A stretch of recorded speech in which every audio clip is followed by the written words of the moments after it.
En Jalisco, el agua también se llena de energía, pero ahora de energía limpia.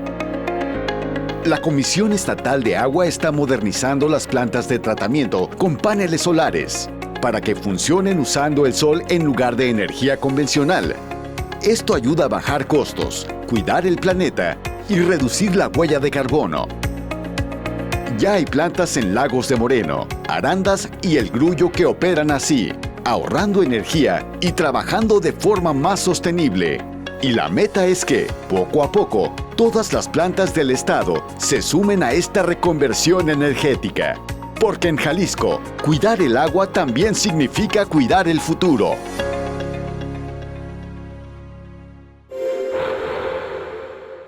Seguimos aquí en Hábitat Territorio en Evolución y ahora estoy en un lugar muy bonito. De hecho, estoy aquí en la Comisión Estatal del Agua platicando con Alejandra Gómez Ayo. Ella es subdirectora de Programas Ambientales y Atención a Organismos de Derechos Humanos. Bienvenida, Alejandra. Muchas gracias por invitarme y más que nada para hablar de ese tema tan importante. Muy importante. De hecho, quiero empezar preguntándote sobre el río Santiago. Se habla mucho del río Santiago, pero yo quiero que empecemos con los básicos. Por ejemplo, ¿cuáles son sus características? Bueno, el río Santiago forma parte del segundo sistema hidrológico más grande del país. El primero es el del río Bravo, el que compartimos con Estados Unidos. El segundo es el que llamamos el Lerma, Chapala, Santiago. Okay. El río Lerma nace del Nevado de Toluca, en el Estado de México, y a partir de ahí cruza Querétaro, cruza Michoacán y eventualmente desemboca en el lago de Chapala.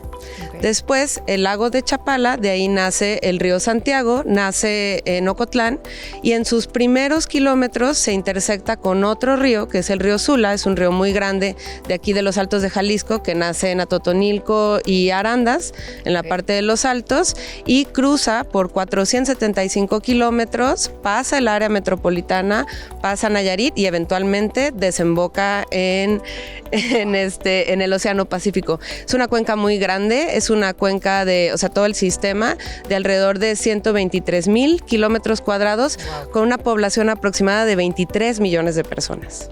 Es una locura, y entonces yo creo que con eso se complejiza un poco el cómo cuidar esta cuenca, ¿no? Entonces te pregunto, ¿cuál es como la estrategia principal que está proponiendo la Comisión Estatal del Agua para cuidar de este río? Bueno, pues como ya platicábamos, es una cuenca muy grande, es una cuenca donde viven muchas personas y también es una cuenca con grandes ciudades, con grandes industrias, con mucha producción, y pues derivado de eso se requiere una política integral, es decir, para poder recuperar el río necesitamos ver el río de diferentes ángulos, desde la salud, desde la cultura del agua, desde el medio ambiente, desde respetar la legislación, y en particular la Comisión del Agua lo ve desde la parte hidráulica e hidrológica.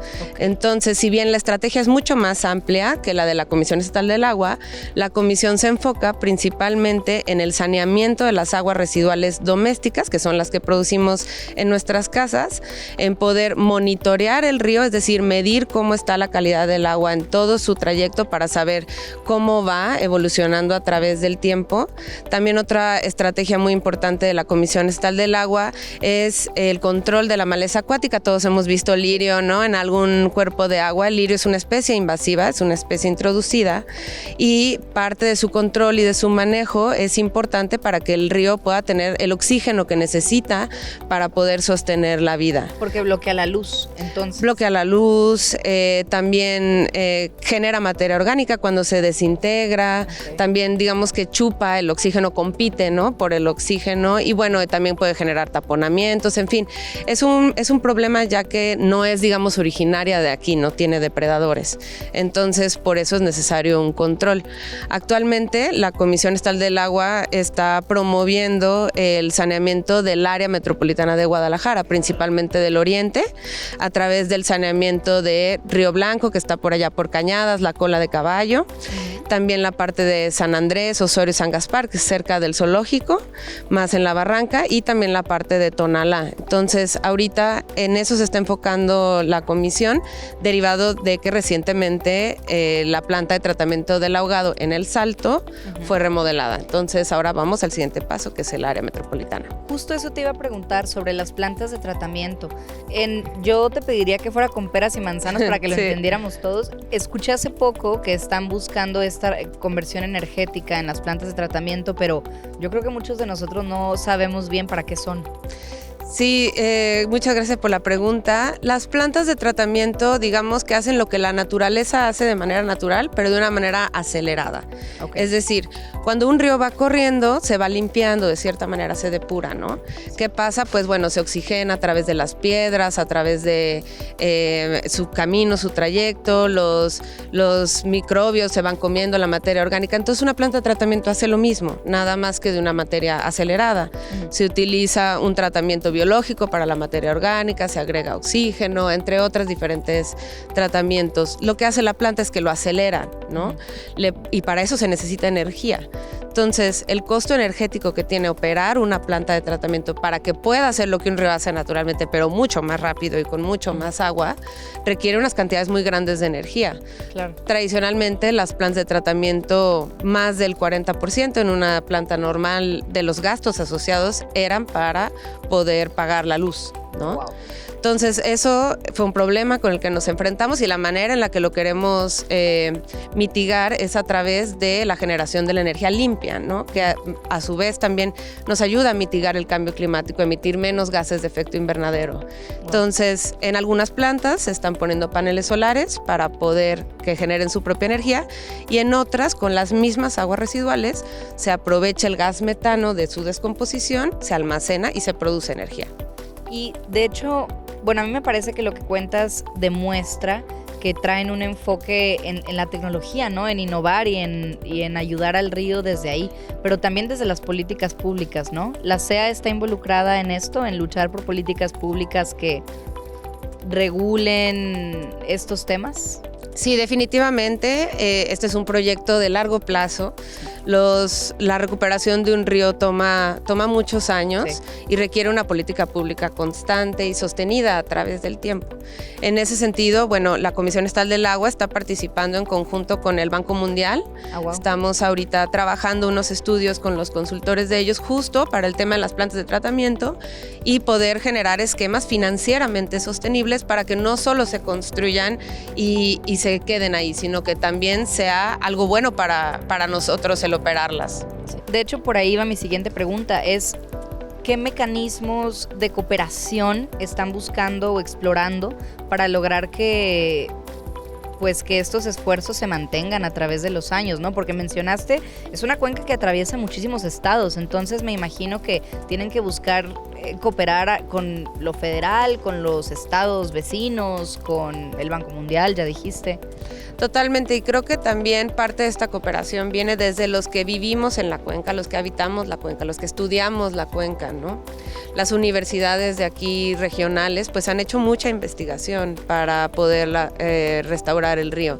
Esa investigación es importante y es importante que se esté generando y compartiendo no solo con los tomadores de decisiones, sino también con los ciudadanos para que podamos evolucionar estas estrategias. No son estrategias que son fijas a través del tiempo, van cambiando, se van mejorando. Y también la cooperación internacional es importante, pero también la relación con los municipios y con el gobierno federal también es importante. Todos los niveles del gobierno tienen ciertas atribuciones que les permiten poder ayudar a la recuperación del río. Y en ese sentido también trabajamos en conjunto con el gobierno federal a través de la Semarnat y la Comisión Nacional del Agua en pro de poder tener una estrategia de restauración de largo plazo. Principalmente les ayudamos mucho en la parte técnica, en la parte de poder generar los proyectos, las ingenierías, los colectores, todo lo que tiene que ver con las plantas de tratamiento, el monitoreo que ya mencionamos. Sí. Todo eso lo hacemos en conjunto con el gobierno federal. Y por ejemplo, justo con el gobierno federal, leí hace unas cuantas semanas que vinieron aquí personas de la Semarnat a hacer una limpieza, no sé si esto caiga en tu cancha, pero hacer una limpieza a lo largo del río. ¿Eso es algo que seguirá ocurriendo, estas limpiezas ocasionales? Pues la limpieza que se tuvo fue una limpieza que se organizó a través de la federación. Fue una limpieza en el Arroyo Seco, donde también hubo participación de gobierno del estado, de muchas asociaciones, de muchas empresas privadas que también están preocupadas si quieren poner su granito de arena.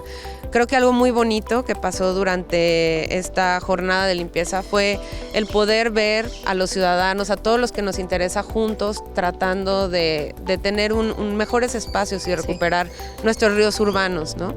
En que si se van a volver a hacer, yo espero que sí. A mí se me hizo un muy bonito detalle. Creo que es algo que nos une como habitantes de la cuenca, y pues yo esperaría que el gobierno federal vuelva a organizar otra jornada. Entonces, sí hubo ciudadanos que participaron, porque esa iba a ser mi pregunta. Yo como ciudadana, si me interesa participar en estos esfuerzos para recuperar el río, ¿cómo puedo participar? Claro, hubieron estudiantes de universidades, hubieron vecinos de las colonias cercanas del río, hubieron pues mucha participación también de asociaciones civiles interesadas, y bueno, por supuesto también los 3 niveles de gobierno y la industria, como ya mencioné. Es un espacio abierto totalmente para todos los que queremos poner nuestro granito de arena, y sin duda están abiertas a todo público, y a su vez yo creo que nosotros como ciudadanos también podemos poner nuestro granito de arena al informarnos, al aprender acerca del río, acerca de las causas, proponiendo soluciones innovadoras. Claro. Creo que es importante, ya que es una política pública de largo plazo, pues que todo mundo tenga esta intención de poder proponer cosas, y creo que eso puede fortalecer la política pública a través del tiempo, sin duda. Pues muchísimas gracias por tu tiempo. Ella fue Alejandra Gómez Ayo, subdirectora de Programas Ambientales y Atención a Organismos de Derechos Humanos. No se despeguen porque seguimos con mucho más en Hábitat Territorio en Evolución.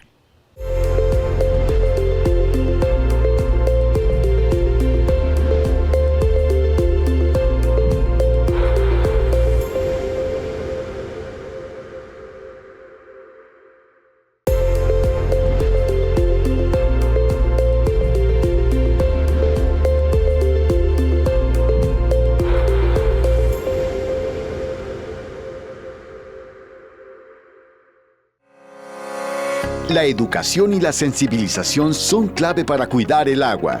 Por eso, la Comisión Estatal de Agua impulsa todo el año distintas actividades de cultura del agua en escuelas de nivel básico y medio superior en todo Jalisco. A través de talleres, obras de teatro, juegos y exposiciones itinerantes, las y los estudiantes aprenden de forma práctica por qué es importante cuidar el agua, evitar su desperdicio y proteger las fuentes naturales.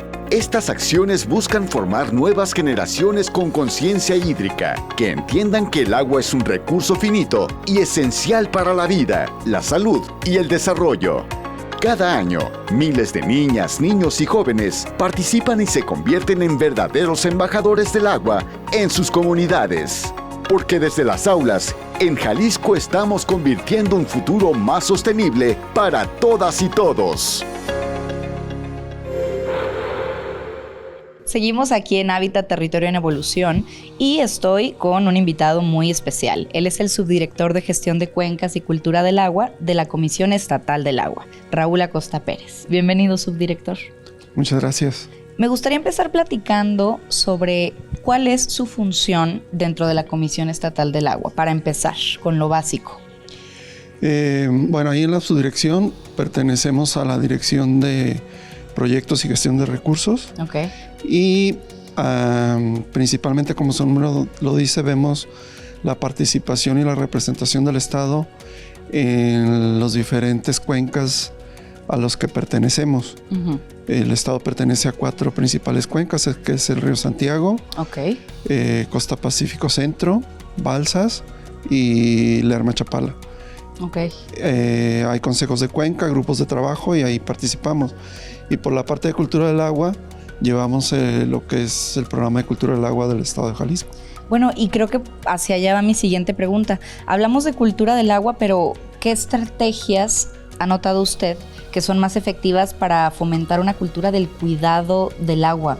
Es decir, ¿cómo han logrado que evolucione la percepción de la gente sobre cómo cuidar este recurso?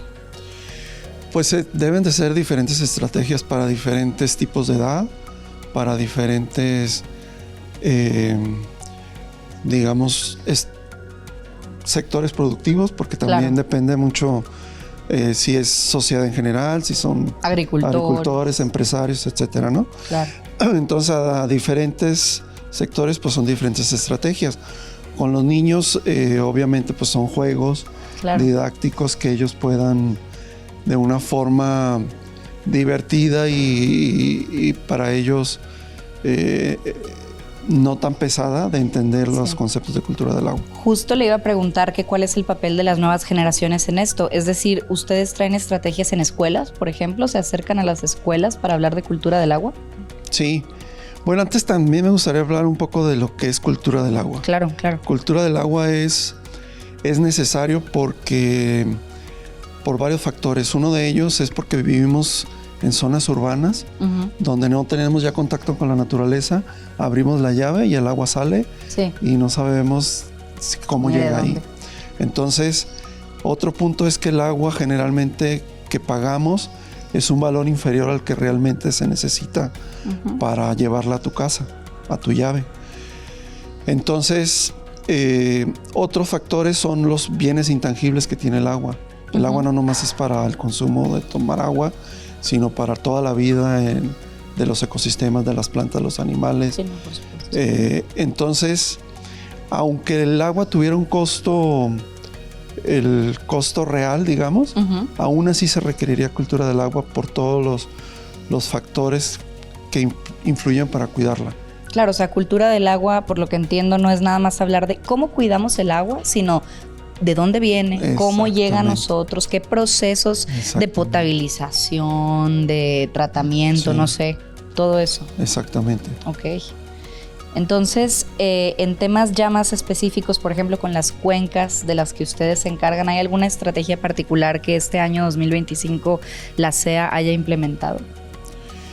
Sí, bueno, estamos en coordinación con el gobierno federal y los demás estados, porque por ejemplo en la cuenca Lerma-Chapala, pues no estamos solos. Claro. Pertenecemos el territorio pertenece a diferentes estados y diferentes actores. Que lo complejiza un poco, ¿no? Exactamente. Entonces, cualquier acción que se haga, pues influye en todo el territorio y en toda la cuenca. Entonces, obviamente está la estrategia de la gestión integral del agua, que ahí es involucrar factores de gobernanza, que participemos todos, que se tomen en cuenta todas las opiniones. Por ejemplo, ahorita se está iniciando el proceso de elaboración del programa hídrico. Para el 2030, ¿cierto? Sí, para el 2030 con visión a 2050. Ok. Entonces, se va a tomar en cuenta toda la sociedad, se va a abrir de hecho ya se están haciendo foros para consulta pública y que sean tomados en cuenta toda la sociedad, todos los municipios y todos los sectores. Y en el tema yo quiero hablar de la colaboración que tienen con la Conagua a nivel federal. ¿Hay algún ejemplo exitoso, reciente, que hayan tenido de colaboración interinstitucional, del cuidado de alguna cuenca, algún programa, etcétera?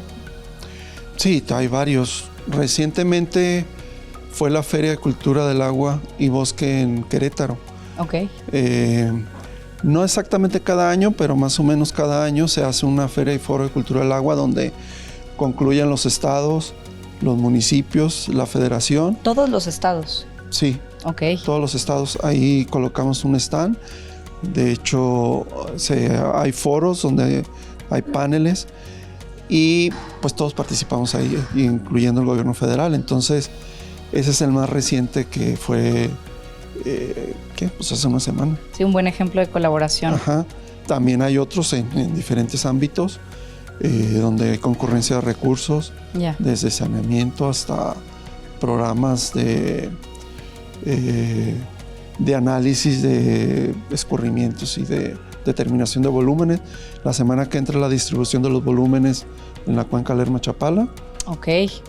y pues es constante y es muy participativo, la verdad. Y si lo tuviera que explicar, porque vuelvo al tema de las infancias, ¿no? De los niños que necesitan aprender sobre cultura del agua. Si tuvieran que explicárselos a ellos para que lo entiendan, ¿qué es la cultura del agua y cómo llega el agua a nosotros?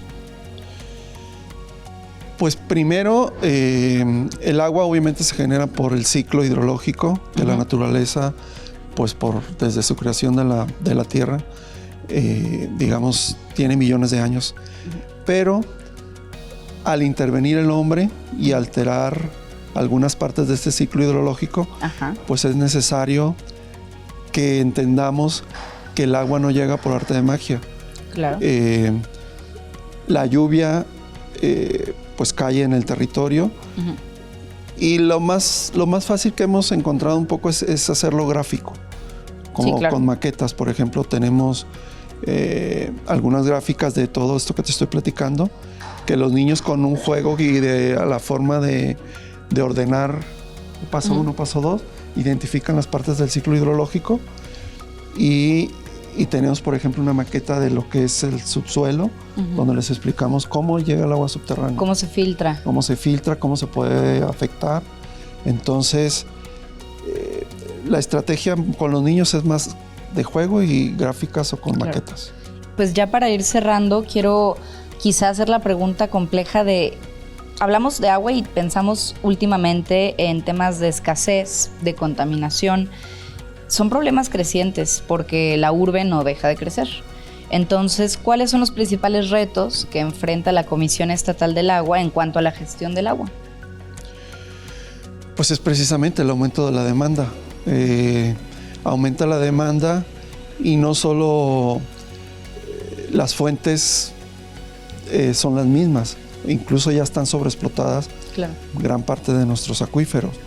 Entonces ese es el reto, ser más eficientes, cuidar más el agua, estar conscientes de que el agua no nomás es para el ser humano, implica para todos. Si una ciudad como nosotros empezamos a sobreexplotar el agua, afectamos un territorio que ni siquiera alcanzamos a ver desde aquí. Claro. Entonces, los retos es ese, equilibrar la demanda con la oferta que ya no hay más, para atender todos los sectores sin impedir el desarrollo, pero al mismo tiempo cuidar los ecosistemas y a nosotros mismos. Claro, y no olvidar también que cuidar el agua no es solo gastarla menos a nivel individual, sino preocuparnos por las personas que son que siembran, por ejemplo, ¿no? Las personas que tienen grandes empresas, que hacen un uso del agua, pues quizá mayor al de seguro mayor al de una familia, ¿no? Sobre todo el agrícola.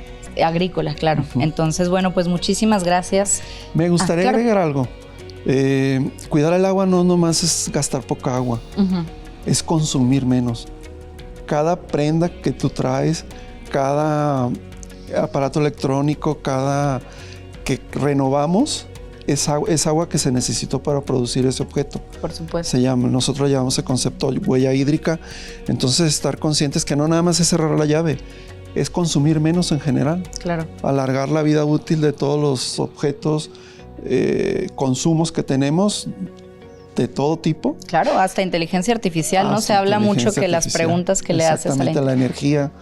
Entonces, estar consciente de toda esa parte tan amplia, integral que tiene el agua. Claro, pues muchísimas gracias por su tiempo a Raúl Acosta Pérez. Él es subdirector de Gestión de Cuencas y Cultura del Agua de la Comisión Estatal del Agua. Ya lo escucharon, no solo se trata de cerrar la llave cuando te lavas los dientes, se trata de consumir menos en general. Se puede ser feliz y se la puede pasar uno muy bien consumiendo menos. Así que seguimos aquí en Hábitat Territorio en Evolución. Vamos con más. Muchas gracias. El sistema Lerma-Santiago es una importante cuenca hidrológica en el centro-occidente de México, formada por el río Lerma y el río Santiago.